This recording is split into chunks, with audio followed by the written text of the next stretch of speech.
ব্যতীত একজনের হজ কবুল হয় নাই। কি ব্যাপার? কি জন্য তার হজ কবুল হয় নাই? আল্লাহ রাব্বুল আলামিন ডাক দিয়া বলেন, ও বাইজিদ, যাও যাও তার কাছে যাও, তাকে গিয়ে জিজ্ঞাসা করো, এ দয়ার মালিক আল্লাহ, তাকে কোথায় গিয়ে পাবো? বলে, দেখো সফা পাহাড়ের পর্বতে একটা লোকের হাত নাই, পাও নাই, মরুভূমির মধ্যে গইরাগরি করে। যাও যাও তার কাছে যাও। বলে, তার নাম কি? বলে, তার নাম হলো হারুন। এবার বাইজিদ বুস্তামি রহমাতুল্লাহি আলাইহি ওই তার কাছে গেছে, গিয়া দেখে ভাই হারুন আল্লাহ তাআলার দরবারে কান্নাকাটি করে আর ডাক দিয়া বলে, হে দয়ার মালিক আল্লাহ, আপনি আমাকে মাফ করে দেন। পিছন দিক দিয়া বাইজিদ বুস্তামি রহমাতুল্লাহি আলাইহি ডাক দিয়া বলেন, ও ভাই হারুন। এবার হারুন আর সহ্য হয়ে গেছেন, আপনি আমাকে কিভাবে চিনেন? আপনি আমাকে কিভাবে জানেন? বলো, হারুন, আমি তো শুধু তোমাকে চিনি না, তোমার নাম শুধু জানি, বিষয়টা তাও নয়, তোমার হজ যে কবুল হয় নাই রে হারুন, আমি তাও জানি। এবার হারুন লোকটা আর সহ্য হয়ে গেছেন, আমার হজ কি জন্য কবুল হয় না এটা আবার এই ব্যক্তি কিভাবে জানে? ডাক দিয়া বলে, আপনি কোন বাইজিদ? বলে, আমি হইলাম বাইজিদ বুস্তামি। বলে, জামানার ওয়ালি বাইজিদ? বলে, হা, আমি হলাম জামানার ওলি বাইজিদ। এবার বাইজিদ বুস্তামি রহমাতুল্লাহি আলাইহি ডাক দিয়া বলেন, ও ভাই হারুন, হাজার বার মানুষ জিনা কইরা আল্লাহর ঘরে আসলে আল্লাহ তাআলা মাফ করে দেয়, হাজার হাজার কবিরা গুনাহ কইরা কাবার চত্বরে আসলে আল্লাহ তাআলা মাফ করে দেয়। ও ভাই হারুন, এমন কি গুনাহ করছ রে ভাই, যেই গুনাহের কারণে আল্লাহ তাআলা তোমার হজ কবুল করতেছে না? এবার হারুন ডাক দিয়া বলে, বাইজিদ, তাহলে শুনেন, আমি এমন এক পাপী গো বাইজিদ। ছোট্ট কালে আমার বাবা মারা যায়, আমার মা মানুষের বাড়িতে কাজ কইরা আমাকে মানুষের মতো মানুষ বানাইছে, আমার মা নিজে না খাইয়া আমাকে খাওয়াইছে, আমার মা নিজে ভালো কাপড় পরিধান না কইরা আমাকে ভালো কাপড় পরিধান করাইছে। ও গো আল্লাহর ওলি, আপনি কি জানেন আমার মা জিন্দেগিতে কোনোদিন ভালো পোশাক পরে নাই, জিন্দেগিতে কোনোদিন ভালো খাবার খাওয়া নাই, মানুষের বাড়িতে কাজ করিয়া করিয়া আমাকে মানুষের একটা মনের আশা, আমার মনের আশাটা তুমি একটু ফুরাইবানি, আমার মনের আশাটা তুমি একটু পূর্ণ করবানি। কি গো মা, তুমি আমারে মানুষের মতো মানুষ করছ, নিজে না খাইয়া তুমি খাইছ, নিজে না পইরা আমাকে পড়াইছ। ও গো মা, আমি কলিজার টুকরা সন্তান যদি একটা সুন্দরী বিবি বিবাহ কইরা আনো, আমি আমার ছেলের বউটা মরার আগে দেখতে চাই। কলিজার টুকরা সন্তান আমার মায়ের আবদার রাখার জন্য একটা সুন্দর বিবি ঘরের মধ্যে নিয়ে আসলেন। একদিন, 2 দিন, 3 দিন চলে যায়, কলিজার টুকরা ভালো লাগে না, তুমি আমার কাছে বলবা আমি সকালবেলা কাজে যাই, বিকালবেলা আসি, তুমি নাকি আমার বিবির সাথে খারাপ ব্যবহার করো। মার তো কপালের মধ্যে আসমান ভেঙে পড়ছে, মাথার মধ্যে আসমান ভেঙে পড়ছে। আমার একটা কলিজার টুকরা সন্তান, আমি আমার ছেলের বউকে আদর করি, যেরকম আদর আমি আমার মেয়েদেরকে করি নাই, কিন্তু আমার ছেলের বউ আমার নামে আমার ছেলের কাছে অভিযোগ করে। একদিন, 2 দিন, 3 দিন, সপ্তাহ বের হয়ে যায়।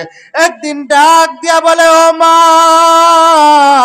তুমি নাকি আমার বিবির সাথে খারাপ ব্যবহার করো, সাবধান, আর খারাপ ব্যবহার করবা না।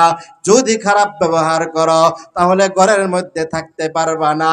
এই মনে মুহূর্তে কলিজার টুকরা সন্তান ডাক দিয়া বলেন, এ মা তুমি কিন্তু এখান থেকে বের হয়ে যাইবা। মা বলে, না না, আমার স্বামীর বাড়ি ছাড়া আমার কেউ নাই, আমার স্বামীর বাড়ি ছাড়া আমার কেউ নাই, আমার থাকার ঘর নাই। আমি যদি এখান থেকে বের হয়ে যাই কোথায় যাব, কার কাছে আমি থাকব, কার কাছে আমি পড়ব? না কলেজার টুকরা সন্তান আমার, আমাকে বিদায় করবা না। মা ছেলের মুখে মুখে তর্ক দেয় দেখা কেমন করে জানি মায়ের কলেজার টুকরা সন্তান আমার, যে হাত দিয়ে তুমি আমার গালের মধ্যে থাপ্পড় মারছো, আমি এই হাতের মধ্যে মা কত হাজার বার চুমা খাইছি রে সন্তান, তোর হাতের মধ্যে আমি মা কতবার চুমা খাইছি, কত লক্ষ বার তোর হাতের মধ্যে আমি আদর করছি। মা সন্তানের সাথে তর্ক বিতর্ক করে দেখা কেমন করে জানি কলিজার টুকরা সন্তান আবার মাকে ডাক দিয়া বলে, আর যদি চিকরা বাকরা করো, আর যদি কোনো আবদার করো, তাহলে এখান থেকে তুমি আর রক্ষা পাবা না। পরের দিন মা ভয়ে কোনো কথা কয় না, এবার ডাক দিয়া বলে, ও মা, আর তুমি ঘরের মধ্যে থাকতে পারবা না, এই মুহূর্তে তুমি ঘর থেকে বের হয়ে যাও। মা না পাইরা সন্তানের পায়ের মধ্যে গিয়া দুইটা হাত দিয়া দিছে, পায়ে দইরা মাপ চাইতেছে। কলেজার টুকরা সন্তান আমার, মানুষের মতো মানুষ বানাইলাম, নিজে না খাইয়া তোমাকে খাওয়াইলাম, নিজে না পইরা তোমাকে পড়াইলাম। ও সন্তান, এই মুহূর্তে যদি আমাকে বাড়ি থেকে বের করে দাও তাহলে আমি কোথায় যাব, কার কাছে যাব? আমি তোমাকে ছাড়া থাকতে পারবো না। এই কথা বলতে দেরি, এই কথা বলতে দেরি কলেজার টুকরা সন্তান মায়ের বুকের মধ্যে লাথি মাইরা দিছে। জোরে বলেন নাউজুবিল্লাহ। ভাইরা আমার, লম্বা চূড়া আলোচনা, মা ডাক দিয়া বলে, কলেজার টুকরা সন্তান আমার, যে বুক থেকে আমি মায়ে তোমাকে মন কেমন দুধ পান করাইছি, যে বুকের মধ্যে তোমাকে রাইখা কত ঘুম পাড়াইছি, সকাল বেলা তোমাকে বুকের মধ্যে নিছি, বিকাল বেলা তোমাকে একটু বুক থেকে সরাইছি, সন্ধ্যাবেলা তোমাকে বুকের মধ্যে রাখলাম, সকাল বেলা তোমাকে আমি বুক থেকে সরাইলাম। ও সন্তান, আল্লাহর সন্তুষ্টি, পিতা মাতার অসন্তুষ্টি আল্লাহর অসন্তুষ্টি। ভাইরা আমার, মা তো ঘর থেকে বের হবেই না। এবার বিবি সাহেব পরামর্শ দেয়, আলাই দিতে হবে। ভাইরা আমার, হারুন ডাক দিয়া বলে, ডাক্তার, আমার বুঝার বাকি নাই, আমার মায়েকে, আমার মায়ের গালে থাপ্পড় দেওয়ার কারণে আজ আমার হাতের এই তোমাকে মেরে ফেলা হবে। হারুন ডাক দিয়া বলে, আমার অর্থ সম্পদ আপনারা নিয়ে যান, আমাকে মাইরেন না, আপনাদের কাছে একটা আবদার। আমাকে বলেন, হারুন, তোমার বিষয়টা শুনি আমার খুব খারাপ লাগছে, আমি আল্লাহ তাআলার দরবারে দোয়া করি, আল্লাহ তাআলা যেন তোমাকে মাফ করে দেয়।